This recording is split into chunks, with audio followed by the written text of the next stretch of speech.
Welcome everybody. We're just showing our. I haven't trained in how many years, and look, can you see that there? Yeah, but mine. I used to train. Like, let's have a look at yours again. Wait, that's my bad one. Yeah. That one there. It's the shoulders. And I'm Loretta. I'm Loretta. Yeah, you never seen Life of Brian? I don't think so. No. They knew what were going to happen many years ago. They saw it. So there's a part where they're talking, and one guy keeps saying, "Woman," and they say, "Oh, and woman, and we need to do, and women need to do that. Why do you keep going on about women, Stan?" And he says, "Because I want to be one." And they said, "What?" "I want you all to call me Roletta now, from now on." "Well, why?" "Well, because I want to have babies." The guy said, "You can't have babies. You ain't got a womb." And it's fantastic. It just shows what's happening right now. So that's why I said, call me Loretta. Welcome, everybody. Oh, look, we have few people on. So the shadow banning isn't so bad. There's 23 beautiful souls on. Welcome, China. You've just arrived from, which country have you been to now? Sunny London. Sunny London, yeah. But before that, where were you? You doing your traveling? I went Philippines and then Thailand. Philippines and Thailand. Yes. And how did the Philippines? Your experience of the Philippines? How was it? Honestly, I think Philippines is it's a nice place. I don't think they're yet equipped for tourism, as much as like Thailand and Bali would be. So I find it very difficult to get around to places. I think with Philippines, you need to plan ahead. Like in Thailand, you could just go there and, I'm going to go here, go here. Yeah. I'll change my mind. No, in Philippines, you have to plan. You have to have everything booked, because if not, it's going to be expensive. Really? Yeah. Expensive? Yeah. And we got Wow, I didn't know got that. scammed a few times. It was a bit of a nightmare. Oh dear. Yeah, I guess with COVID, I think a lot of people are struggling, and I said to you before you went, I said, just be a bit careful. And you said, why? And I said, because I was in a restaurant and I was speaking to a lady from the Philippines. And I said, oh, my daughter's going there. And she says, well, tell her to be careful. It's the first thing she said. I said, lot of people said the what do same. you mean? She said, look, at the moment in Philippines, people have no money. So if you were walking around with a mobile phone, they're going to grab it off you. Yeah. And I quickly told you this. Yeah. No, we was careful, but obviously sometimes you let your guard down a bit and then it I mean, we're scammed everywhere. You get into a car here at the airport and you're scammed. You can either go for a Uber, which is going to cost you half the price than the price of the taxi drivers. Yeah. So we're all scammed no matter where we are. Just sometimes we're scammed or scammed legally scammed. Yeah. Both as bad, but still scammed. So. Apart from that, the people were very beautiful, very nice. And when we did, I think that the last few days were really nice. We found a nice place. I can't remember where it was, to be fair, but we ended up going to a nice island, and that was nice. But everywhere else. Do you know what it was called? Doesn't matter. No, I can't remember. It was beautiful though. So from there, you went to Thailand. No, I went to Thailand first. Oh, okay. So the first part of your trip is the part that you know best. Yeah. You're more familiar with Thailand. Yes. Where did you go in Thailand? So we started off in Bangkok for a few days, and that's probably the first time I've actually enjoyed Bangkok. Really? I've never enjoyed it. No, I can't wait to get out. Yeah. No, because we ended up doing things like we went to this magical temple. It was we've never been. It was like a temple with a dragon around it. It was beautiful. And there was more female Buddhists than men. Wow. When we got to the top, they were so lovely with us, and they were just thanking us all the time and wanting to take photos with us and saying, we want more females here, come and tell your friends to come. And it was a magical moment with. That's beautiful. Yeah, it was very nice. So that was in the center of was it near the water? I can't remember. It was about a 40-minute drive from the center of Bangkok, Right. but it was worth it. It was Yeah, it worth sounds it. like it. I, it's just so seedy for me. It's so much, it's sex related. Everywhere you go for me, it's just all sex. I remember doing a live video. I was on a tuk-tuk and this guy jumped on while I was doing a live saying, you want sex, you want sex. And I'm like, oh, Jesus, guy, mate, I'm doing a live. Seriously? Yeah, it's kind of like it's all geared up for that. Yeah. But yeah, that's the one I see. And I feel like that's everywhere, like where the tourist spots are anyway. yeah, Like even in Phuket, in Patong, Patong, yeah, yeah. that's crazy Not with all nice. the shows and stuff like that. Yeah. But we went to a nice place after. We went to Krabi, Ao Nang, Yeah. and that was nice. And like you got the party places. We didn't party. We just chilled on the beach and Yeah. went to different islands. So that was nice. You go to PP? No, we went to. No, I said, have you been to the Tyler? I'm just kidding. PP Island is where's it? DiCaprio did it, right? DiCaprio, the beach. Yeah, the beach. PP Island. Yeah. I've never been there though. Apparently, because it's so touristy, it's not Yeah. worth going. Yeah, so I've yeah, never it's a really right fancied. letdown. Everybody who's been said it's a letdown. That's why I never went. But Krabi was the place that I got seriously sick with your mum. Yeah, I remember. Really, really You sick. got hallucinations. Yeah, really bad. Yeah. I know that feeling. Yeah, so you had an experience on the plane. So when you got off the plane, you didn't feel too good, eh? A day after, 2 days or No, 3? straight away actually. I think it was a lot of traveling, but when I got home, I think Same again. that night I had a really bad chest infection. When you got there, did anything happen to you when you got there? No, but my friend Jade, she had a very, very bad chest infection for 2 weeks. It wouldn't go. She had to go to the doctors. Yeah, she was struggling, but we feel like it might have been as well because of the hotel rooms. Right. The aircon, it was letting off a lot of mold, and you could smell it. Totally. So that didn't help her. Yeah. So there's so many things, eh? Interesting. Yeah. So, but apart from that, you were glad to get back, I guess, and to crack on with training and work. Yeah, just to get back to normality. I think the next time I do go to Thailand, I'll just stay in one place because I felt like it was a bit too much. And I think I've said that to you before. You have. I like, as much as I like traveling, it's a bit of stress. It is. It's nice to just stay in one place and just enjoy it. My understanding now is what I do is if I go to Bali, because I've done that, I want to go everywhere. And then it's stressful going from place. So what I do is I try and book into a place for the whole duration of the time and then go off. Yeah. And I always got a base, so I'm not feeling like okay, I've just got my bags, I don't know where to go next, what to do. I've got a base and I can always come back on a night. Or if I want to just stay somewhere, you pay 20 euros, 30 euros for that night, and then you can sleep and then come back again. Yeah. So I always find that a really good idea, rather than, okay, we're just getting off and we're going to go and Airbnb. It's stressful. It's stressful because you don't know where you're staying. That's what we were doing. We were just staying in either hostels and you can get scammed as well if you're not careful as well. Yeah, when you're on Airbnb as well. We did. You did? Yeah, we got scammed in the Philippines. So we booked a place for a couple of nights in the center in Manila, which wasn't nice. Because Jade was ill, I was like, let's just book a nice place and we just rest there for a bit. Yeah. Booked a place, got there. And this was just after getting scammed by a taxi driver. Wow. We got there and I booked it and paid for it. And when we got there, the guy was like, oh, cancel it and then pay us in cash. And I said, no, we've booked it online. I'm not going to cancel it.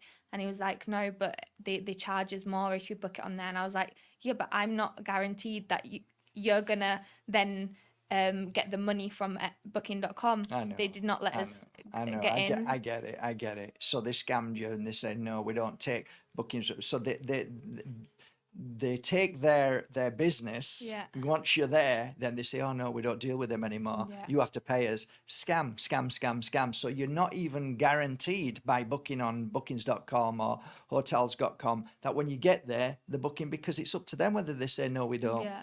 and they can Yeah. just tell you to get stuffed. Yeah. So you have to be aware of these things as well, which nobody really talks about, No. to be fair. And it's happening more and more. You're not the only one.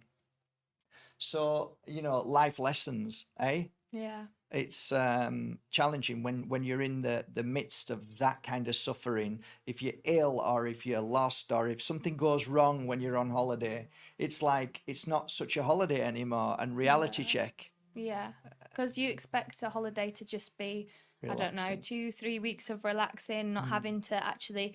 Well, when you see people come here, it's like they're in their own world. Like they don't even care about crossing the road. They just close their eyes because they're in holiday mode. It's That's how true. you want to be. You just, I'm going to the beach. I'm going to chill. I'm going to eat, and then all of a sudden you have to think, oh, these people are just scamming me Yeah, 50 or you quid. lose something or you get something Yeah, stolen.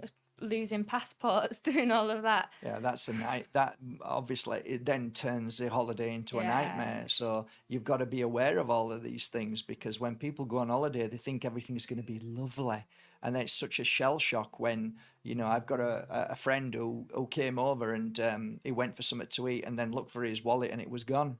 It was down here, and his holidays all turned upside Yeah. down.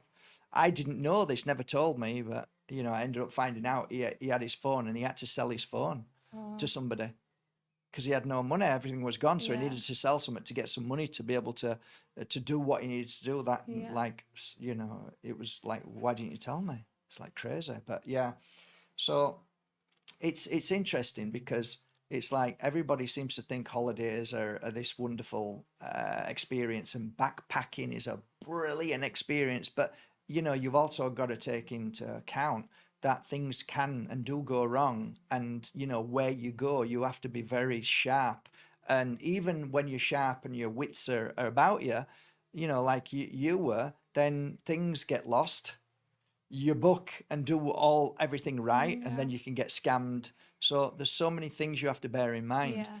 So like I like to pre-book, whether it's a hotel or whether it's a place to stay Hmm. for the duration. And once that's done, and I book it through normally an estate agent. Okay.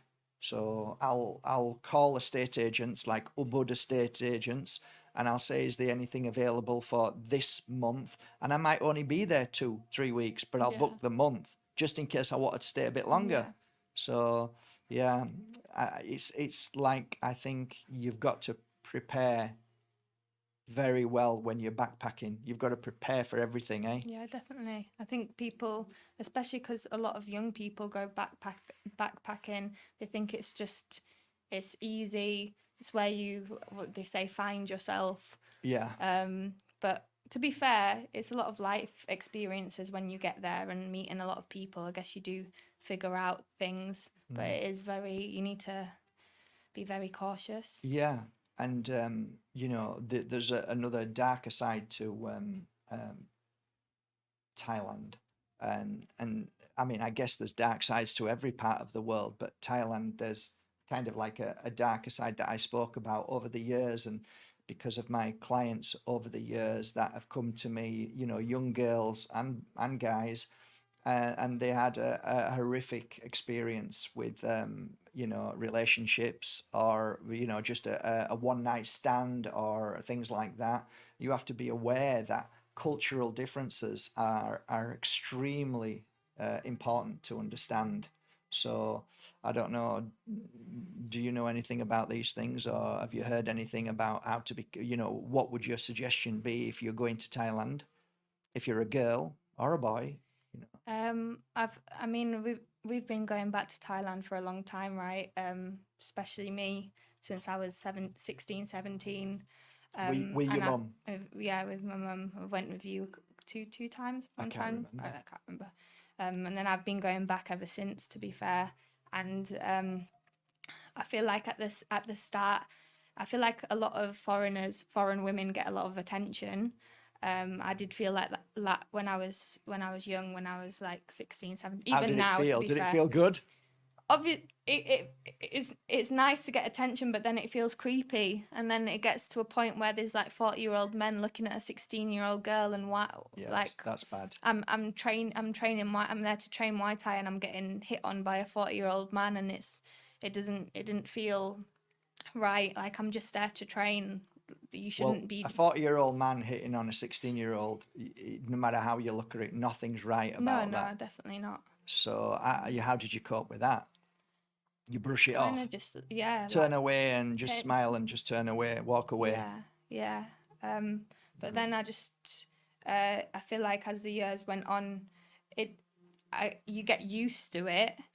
But as I was speaking to more girls who train there, a lot of the instructors, male instructors, are very forward with foreign girls, Right. trying to like get them into bed or just being overly nice. And I Yeah. feel like some people end up falling into that trap of, oh, this guy's really nice to me, he wanting to take me out on dates and that, And he's blah my blah blah, instructor. he's, Yeah. yeah, he's This. gonna take care of me, like, and I've seen situations where I've heard of situations where girls were in a relationship with one of the instructors, and We knew somebody, didn't we? Do you remember? yeah, We knew a woman who yeah, went through this. yeah, I've known a few. I mean, Me too. I've spoken to a few girls who still live out there, or have moved back to the UK or wherever they And were. what do they say, the girls? If you were new to go in there, what would they say to you? These girls. Do not date a trainer. Do not date a Thai trainer. Okay.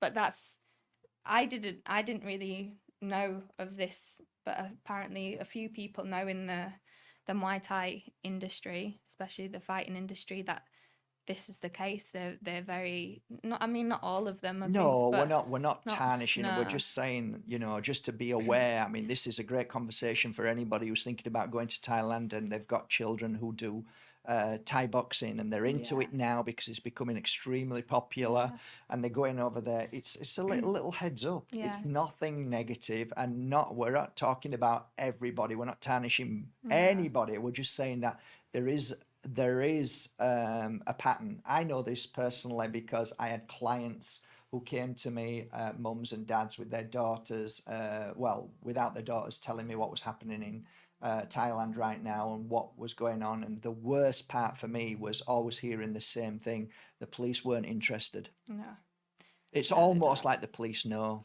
Yeah, to a well, degree. there was this one case where I met this girl. We were becoming friends, and she told me that her friend her was with one of the Thai trainers, and he pushed her down the stairs, and she broke her arm. Went to the police, and they just went. Yeah, exactly. So it's just one of those things. I guess it's looking after their own. Yeah, they're not really bothered about. They're happy to receive money. They're happy to yeah, train, but any kind of issue, they're not bothered. I get it. I get. But yeah, at least people now listening to this will be aware of it. yeah. So Just to be a I guess that the point about this is, you know what? Go and train. Forget about relationships. Forget about anybody trying to, woo you. Forget about all of the men saying how beautiful you are. Don't fall for it because it could have real issues. And plus the fact a lot of people out there are not, it's not highly cleanly. It's not the most cleanliest place.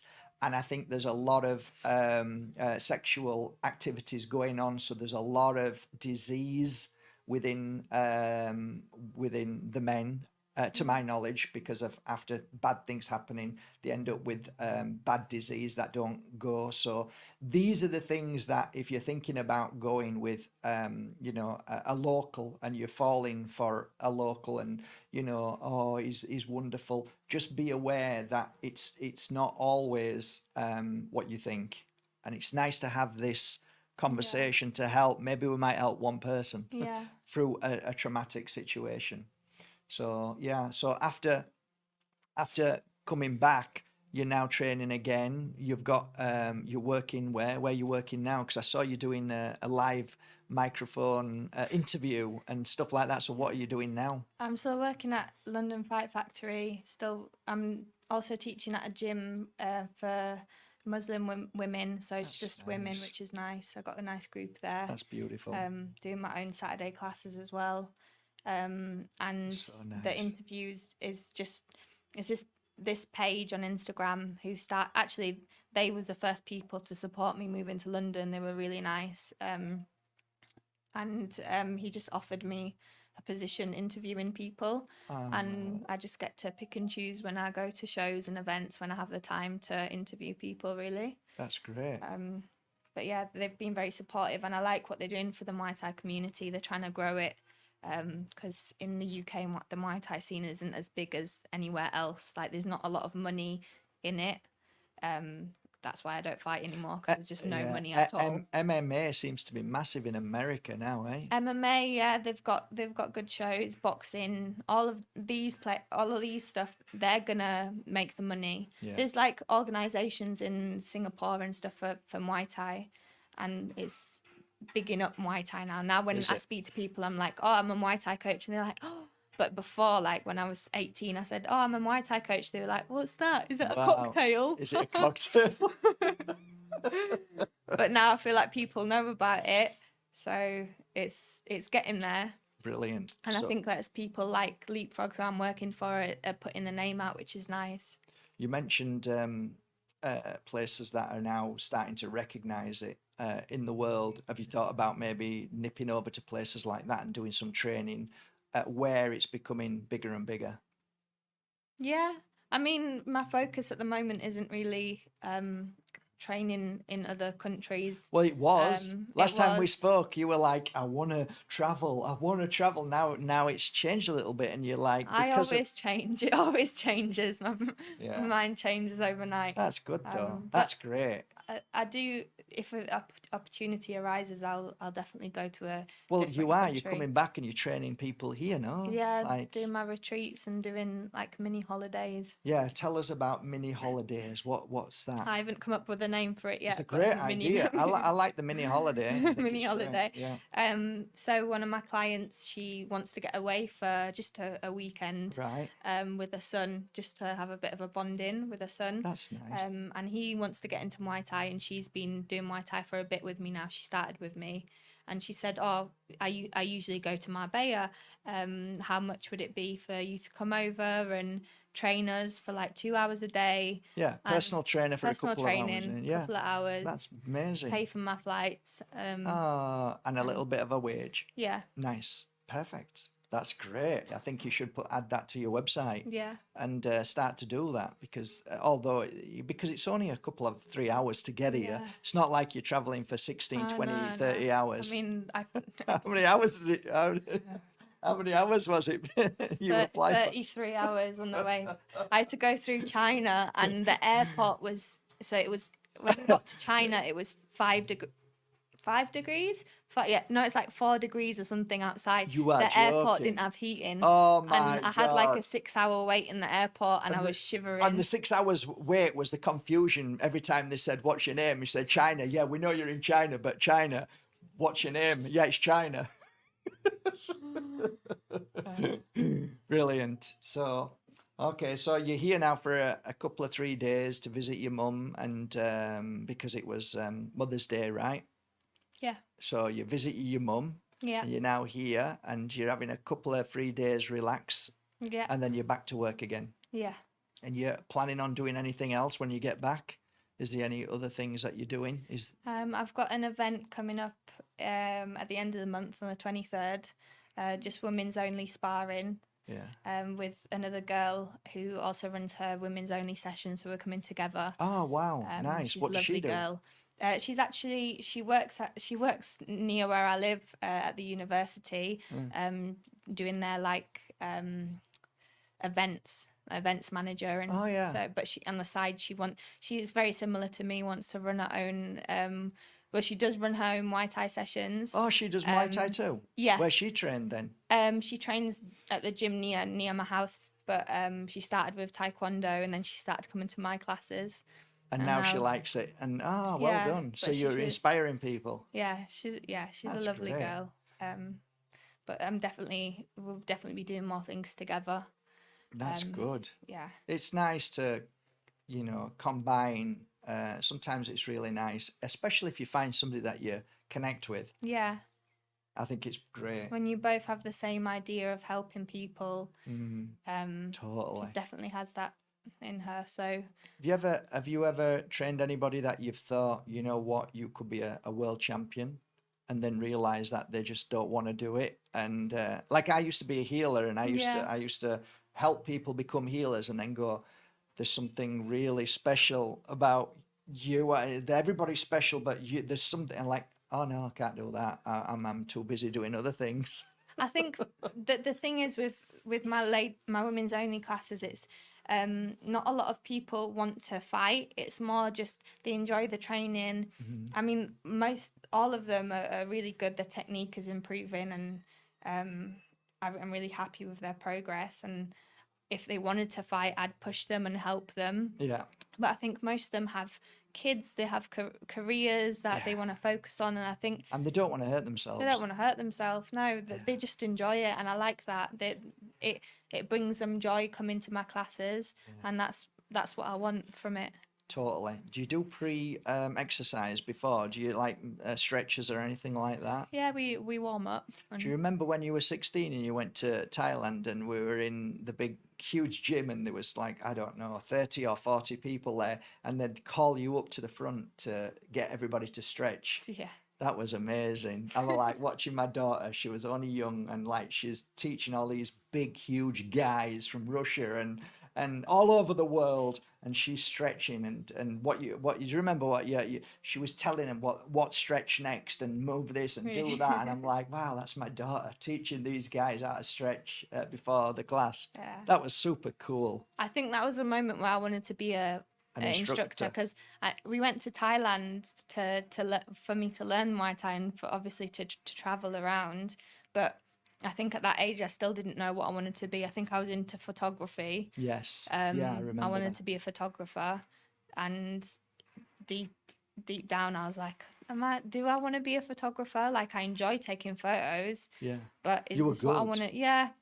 I mean, even what I do now, like my videos and stuff, I love doing the editing side and taking photos, capturing moments and stuff. Yeah, that's nice. But yeah, soon as I so did that. when you were there and they said China, and then you get up and you do your thing, when you're doing it and when you finished it, you thought, I really like doing that. Yeah.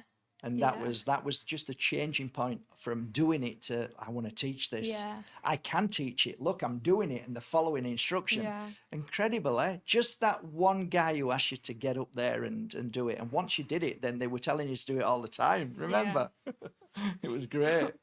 So good. Yeah. I mean, from saying what we said earlier on, it's nice to have a balance, because there are great teachers as well, but just keep it that way. Just keep it professional. Yeah, you go in there for a reason to learn. Just keep it professional, and just like don't. Because I found that when I was there, they were offering, like, the coach would be like offering me lifts, or do you want to go for dinner and stuff like that. That's fine if you're going with a group of them. If you're going with a group, but if don't it's a go one-to-one. separately, because I've heard stories. I've been in situations myself, and you don't want to end up in that. Just be aware, guys. Just be very aware of that. And if you know anybody who's traveling, anybody who's going, and you can just send them to this video so that they can listen and watch, and hopefully they'll be inspired by the words of China, of what she's experienced in there, and my experience as a healer for people that have gone through horrendous pain and suffering from bad things happening over there when you let your guard down. So just be aware of that. So, okay, well, I wanted to get you on because it's been I haven't actually done a proper video on YouTube for a few days because my chickens got killed. As you know, I sent you a photo. It was not nice, eh? Yeah, I was gutted. But yeah, I'm back again, and it's nice to start again doing the videos and getting back up again. Is there anything that you want to say, China, before you go?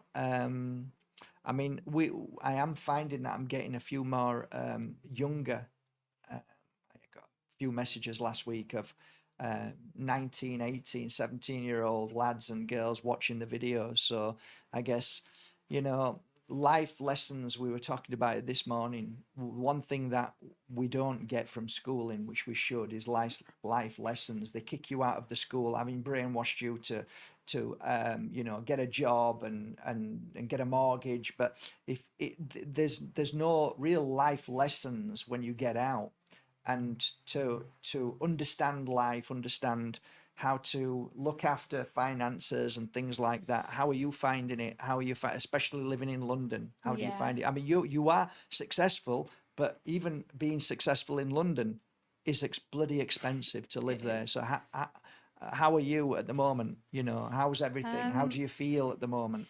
It's hard because I'm going through I think we spoke about this the last video we did quite a while ago.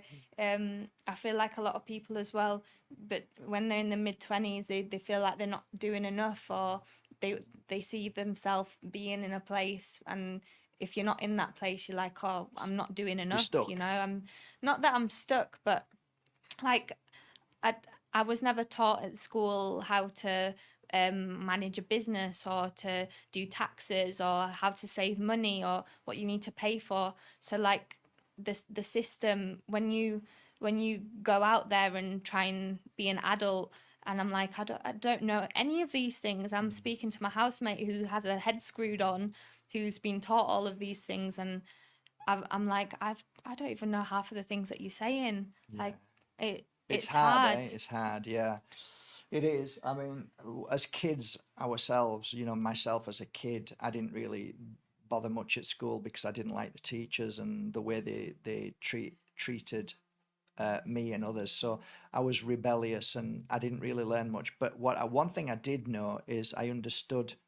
I wasn't green behind the ears. So my one of my best friends at school, I'm not going to say his name, but was his hand went up with every question asked. He was so intelligent, and now I've shared this before. He walks around Huddersfield town on drugs, legal drugs, and he can't do it. His mum and dad has to look after him even to this day. He's incapable of doing anything for himself. Whereas me, when I was 13, 14, when I was 12, I was learning how to make money, and I saw opportunity in certain things, and I learned, okay, well, if I get that and I can sell that, I can make money from that, and then making money. And I kind of realized how to make money, and it was easy for me. It wasn't hard. It was like, oh, never struggling for money, because when my mum died, my dad never gave me anything, so I had no choice. I either have nothing, or you know, or I think I have to work at it. So I had to work at it. So our generation, I guess, had to learn. My generation had to learn the hard way, but it was easy for me. Whereas, you know, we looked after you and you went to school here, and then you went to boxing, learning how to box. Yeah. So that wasn't really part of, No, it wasn't. you know. So now it's a good time to now it's a good time to learn about these things, and now you know about it, you're ready for it. Because I did mention a few years ago, it would be a great idea for you to go and learn from certain places Yeah. of these life skills about how to manage money. But now you're ready. Yeah, So I do feel ready. everybody's different. If I said to you 4 years ago, do that, you go, what? What? Why? I don't need to. But now Yeah. you're realizing it's because it's coming to you now. You're coming to an age that you need to learn these things, Yeah. which is great. If anybody's out there, if any of you guys know of any courses in London, Or even outside of London, I don't mind traveling. yeah, courses where, you know, it's not really life skills, but it's kind of knowledge of how to run businesses perhaps, or how to manage finances and stuff. Because there's no point asking me, you know, I'm just I don't have that. I have an accountant who Yeah. does all that for me. So yeah, maybe somebody might know some of these things. Yeah. So there are certain courses that I know about, and I'm going to recommend them to you to go and.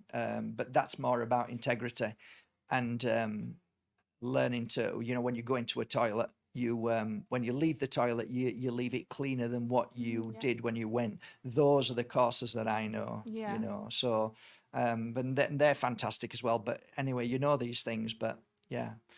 So that's it then, really. I wanted you to jump on and say hello to everybody. I'm hoping you're all having a great time. I've just received a message from office, just so you know. So I'm about to do some special offers that are fantastic. So look forward to that. And I've got a beautiful €1,000 Moldavite over there, which is a museum piece. So that's going to go into a raffle because we used to really enjoy doing them a couple of years ago. So I'm going to do the first one again for a couple of weeks. So somebody's going to win a museum beautiful Besanits Moldavite. So I'm boring you now, aren't I? So is there anything you want to say before we go? Not really. Thank you for having me on. Oh, it's always a pleasure. They love you. How long's it been since last time you were on? I don't know. Not. It can't be that long ago. No, but it's always But nice yeah. to have you back and to see you and see your progression of what you're doing and all the roller coaster of emotions that you go through. It's great to see. We all go through them, eh? Yeah. Even with an absolutely amazing miracle father than you've got, you know, you still have to go through these things. So, right, guys, love you all, and thanks for having a chat on there. Everybody's having a right old chat, which is wonderful. Thanks, guys. Everybody's saying lovely to meet you, China, which is nice. And I guess night school at adult education would be an option, night school. So we can look at that. We'll just have a look at Yeah. certain things. I mean, you're exhausted when you get home, though, aren't you? Yeah. I mean, I was thinking more like a weekend, Yeah, like a weekend. a course or something. weekend course, Yeah. Saturday and Sunday in some kind of hotel or Yeah. somewhere where you get a download of amazing information that you can take away Yeah. with you. But anyway, we'll have a look at that. And next time when we see you again, well, I guess it'll be what date was it? You coming over again? Maybe start of June. June. Yeah. June. So not long not then. got long, Not no. long. Okay. All right, guys. Love you all from China Bajerski, the Muay Thai trainer in London. Got bigger biceps than my dad. That's not true. I haven't trained. Can you imagine that? Look, if you look at that now, right? Imagine this here is like 10 years of no training. Imagine what they looked like 10 years ago. Oh my God. Arnold Schwarzenegger, forget it. I was pumped. See you later, guys. Love you all. I was pumped.